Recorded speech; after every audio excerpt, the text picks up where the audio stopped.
Dear students, आज की इस वीडियो में मैं आप लोगों को ऑस्मोसिस और सेमी परमेबल मेम्ब्रेन्स के बारे में बताने जा रहा हूँ। देखिए, सबसे पहले आप लोग सेमी परमेबल मेम्ब्रेन्स के बारे में जानिए, ये है क्या।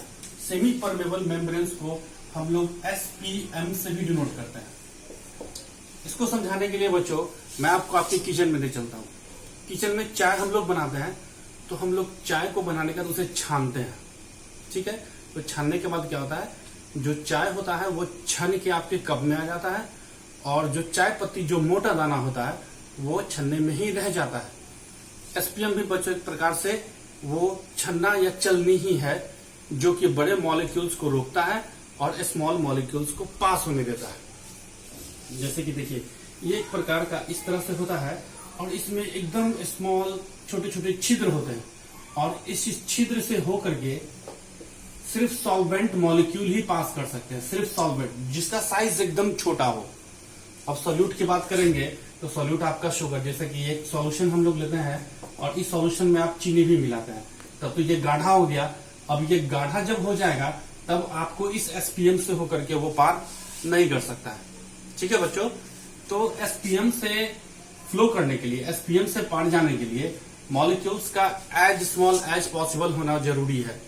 तो स्मॉल होने के लिए वाटर सबसे बढ़िया, मतलब कि एक ऐसा मेम्ब्रेन्स है जो सिर्फ सॉल्वेंट मॉलिक्यूल को अपने से होके पास करने देगा, और बिगर मॉलिक्यूल्स जैसे कि सोल्यूट को अपने से होके ये पास नहीं करने देगा।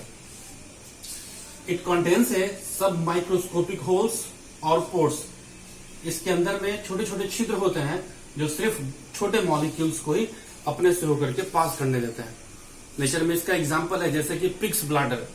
आपके नेचर में पिग्स ब्लाडर एक बहुत ही बढ़िया एग्जाम्पल है SPM का। इसके अलावा सेलोफेन भी है ना।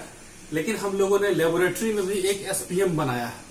लेबोरेटरी में जो हम लोगों ने SPM बनाया है उसे हम लोग बोलते हैं क्यूप्रिक फेरोसाइनाइड, Cu2 Fe और Cn का होल 6। ये हो गया आपको क्यूप्रिक फेरोसाइनाइड। ये हो गया आपको SPM, जो कि हम लोग लेबोरेटरी में इस्तेमाल करते हैं, क्योंकि लेबोरेटरी में हम लोगों को अलग अलग साइज के SPM की जरूरत होती है। तो लेबोरेटरी में हम लोगों ने एक आर्टिफिशियल SPM बनाया है जिसे हम लोग बोलते हैं क्यूप्रिक फेरोसाइनाइड। अब आइए बच्चों, ये हो गया आपका SPM। SPM का काम आप लोग समझ गए कि सिर्फ सॉल्वेंट मॉलिक्यूल को ही अपने से होकर वो पास करने देगा। अब मैं आप लोगों को ऑस्मोसिस के बारे में बताता हूं। ऑस्मोसिस के लिए सबसे पहले बच्चों मैं करता हूं क्या, एक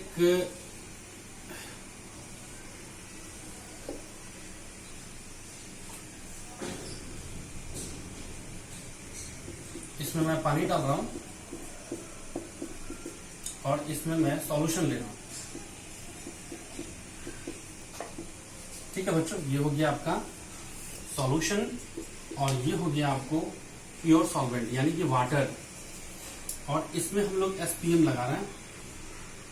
छोटा सा SPM का जाल टाइप का है। अब जरा सोच के देखिए बच्चों, अब हम लोग अगर SPM यहाँ लगा दिए हैं तो अब जरा सोच के बताइए, ये वाटर हो गया। अब इस वाटर का फ्लो SPM से होकर के आपको इस बोतल में जाएगा, इस बैग में जाएगा जिसमें सॉल्यूशन है आपका, और धीरे धीरे इसका लेवल पानी का बढ़ता चला जाएगा। तो यही है बच्चों प्रोसेस ऑस्मोसिस का। The phenomenon of the flow of solvent molecules through SPM from pure solvent to solution is called SPM।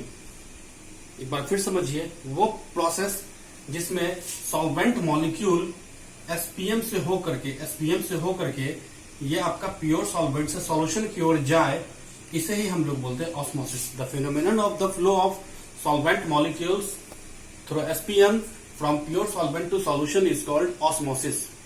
तो ये हो गया ऑस्मोसिस, जिसमें सॉल्वेंट मॉलिक्यूल SPM से होकर के प्योर सॉल्वेंट की ओर जाएगा। एक और देख लीजिए बच्चों एग्जांपल, जैसे मान लीजिए हम लोगों ने एक तरफ सॉल्यूशन लिया है और ये आपका SPM हो गया, और यहाँ पे हम लोग लेते हैं सॉल्यूशन।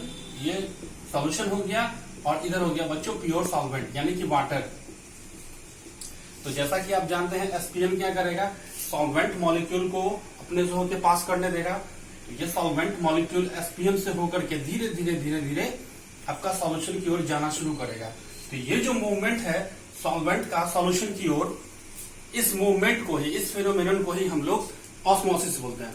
ठीक है, अब बच्चों ऑस्मोसिस का आपको मैं एक डेमोन्स्ट्रेशन दिखाता हूं। डेमोन्स्ट्रेशन देखने के लिए बड़ा आसान है, आप लोग इसे घर पर भी कर सकते हैं।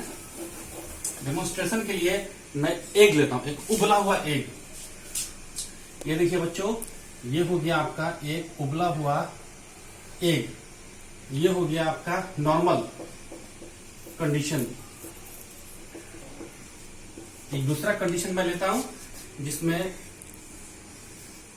मैं पानी ले रहा हूं और यहां पे आपका एग जो है वो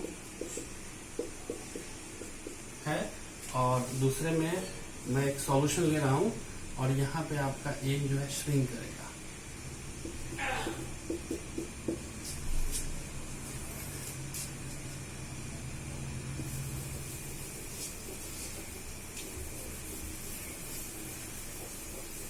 यहां देखिए बच्चों, ये हो गया आपको वाटर और ये हो गया आपका साल्ट सॉल्यूशन। यहां पे आपका एग स्वेल्स कर रहा है, एग स्वेल्स, और यहां पे आपका एग श्रिंक्स। यहां देखिए बच्चों, ये नॉर्मल कंडीशन है आपका उबले हुए अंडे का।